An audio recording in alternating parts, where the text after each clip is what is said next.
யாழ் சமையல் அன்பு உள்ளங்களுக்கு இனிய இந்நேரம் வணக்கம். நாங்கள் நெடுக சொல்கிறாங்களானே நல்லூர் கோயில் வாங்கினோம் மிளக்கறிகள் ரெண்டு மிளக்கறிக்கு ஏற்ற மாதிரி இன்றைக்கு ஒரு அச்சாறு செய்ய போகிறோம். வாங்க பார்ப்போம். கேரட் சின்ன சின்ன வட்டி போடுங்க, வெங்காயம், பச்சை மிளகாய், இதோட பப்பாக்காயும் இருந்தால் போடலாம். பப்பாக்காயும் மஞ்சள் போஞ்சியும் பட்டர் பீன்ஸ்ன்றது அதுவும் போடலாம். இவ்வளோ தான் அம்மா போட்டு செய்கிறவா, அதையே தான் நான் செய்ய போகிறேன். தனி மிளகாயை காய வச்சு இடித்து வச்சுக்கேன். உப்பு, இது கடுகு விநாயகிரியில் ஊற வச்சுருக்குது. வாங்க இப்படி செய்வோம்னு பார்ப்போம். இது நல்லூர் கோயில் வாங்கினோன்னே நாங்கள் மிளக்கறிக்கு ஏற்ற உணவுகள் கொஞ்சம் செய்து வைப்போம். இப்போ நாங்கள் இது எல்லாத்தையும் ஒரு சட்டிக்குள்ளே போட போகிறேன். பச்சை மிளகாயில் நீங்கள் எடுத்து ஒரு குத்து போடுங்கோ, இடையால் ஒரு குத்து போட்டு எடுங்கோ. இப்படி குத்தி எடுங்கோ. எல்லாத்தையும் நான் எல்லாம் எடுத்து தான் கழுவி காய வச்சு காலம்புரி எல்லாம் கழுவி காய்ச்சோடைய ஒரு சொட்டு தண்ணியும் இல்லை. இதில் ஒரு கொஞ்சமும் தண்ணி இருக்கக்கூடாது. அவங்க பாருங்க, ஒரு சொட்டு தண்ணி இல்லை. அதே மாதிரி நாங்கள் போடுறதுகள்லேயும் ஒரு சொட்டு தண்ணியும் இருக்கக்கூடாது. எல்லாத்தையும் ஒன்றுக்கெல்லாம் போடுவோம். இதை ஒவ்வொருத்தர் ஒவ்வொரு மாதிரி செய்வேன். இது அம்மா நாங்கள் சின்ன கேக்கில் நெடுக செய்கிறது இந்த அச்சாறு செய்வாள். அது எங்களுக்கு நல்லா விருப்பம். என்னுடைய நாங்கள் அதே மாதிரி தான் செய்கிறேன். நான் இது அப்படியே இருக்கட்டும். இது மேசக்கரண்டி, ஒரு மேசக்கரண்டி அளவு சரியா 2 கரண்டி போட்டு விநாயகரியில் ஊற வச்சுருக்கிறேன். இது உப்பு, மிளகாய், இது ஒரு கரண்டி இதால் நுரைச்சி வந்தது. இப்போ நாங்கள் இதை அரைக்க போகிறேன்.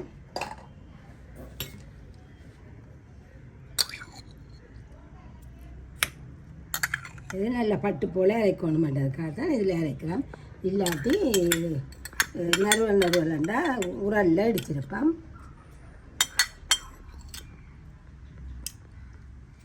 அதே விநாயகரியை விட்டு நாங்கள் அரைப்போம்.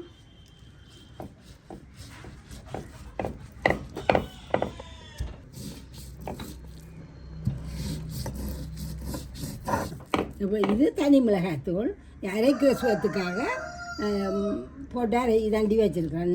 மிக்சியில் ஒரு அடி அடிச்சுட்டு பண்ணாங்க, வெயிலில் காய வச்சுட்டு இதையும் இப்படியே சேர்த்து கொஞ்சம் கொஞ்சமாக போட்டு எல்லாத்தையும் அரைப்போம். இது அரைச்சேக்கில் வினிகர் வேணும், விநாயகரி வேணும்.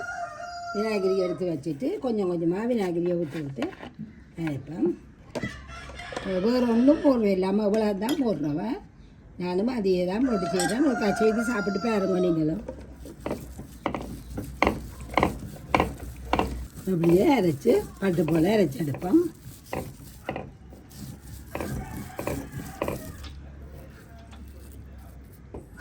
நீராக்குவோம். நல்லா ரவட்டுட்டு நீராக்குவோம். கையில் ஈரம் இல்லாமல் நான் இந்த விநாயகரி போத்தல் அதெல்லாம் கழுவுன்னு நான் கையை இருக்கா. கொஞ்சம் கொஞ்சமாக இந்த விநாயகரியை விட்டு இதை கழுவி எடுப்போம். இது தேங்காய் இளநீர் விநாயகரி நல்ல மட்டும் சொன்ன வழியாக இதை வேண்டுனாங்க.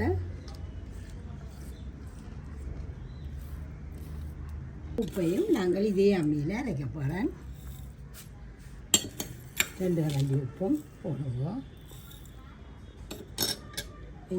இந்த உலா மிளகறிக்கும் உலா தேவையாண்டு பார்த்து போடுவோம்.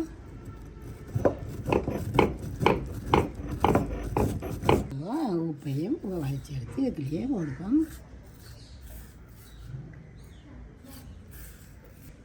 இப்போ எந்த உப்பு காணாட்டி அரைச்சி போட்டு போடுங்க. உங்களுக்கு காணாமல் வந்துச்சுன்னா நல்லா கரைப்போம். நல்லா கரைப்போம். விநாயகரிலாம் கரைக்கணும். நல்ல ஓயில் வருது. நாங்கள் வடகம், மோர் மிளகாய் எல்லாம் போட்டாங்கல்ல, ஊறுகாய் நிறைய போட்டாங்க. இந்த இடத்துக்கு நல்ல ஒரு பொங்கல் முடிஞ்சது. 2 போத்தல் போட்டு 1 பிள்ளைகளுக்கு கொடுத்தது. 3-4 நாளைக்கு நீங்கள் இதை மூடி வச்சிடணும். துறக்கப்படாது கிளறி போட்டு விடுங்க. அதுக்கு பிறகு தான் நல்லா ஊறி எல்லாம் பச்சையாக தானே செய்கிறோம். நல்ல ருசியாக இருக்குது இது.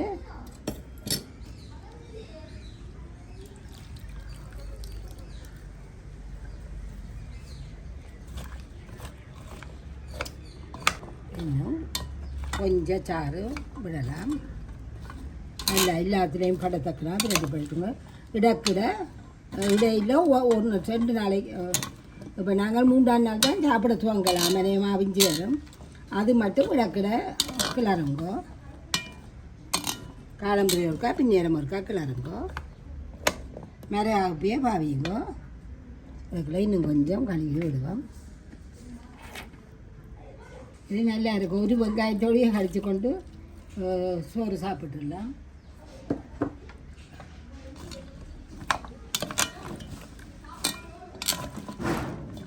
இப்படியே மூடி வைக்கலாம்.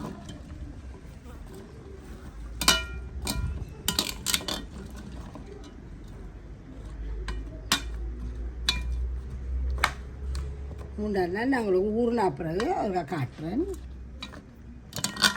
அடுத்த சமையலில் காட்டுவேன். அப்படியே மூடுங்க.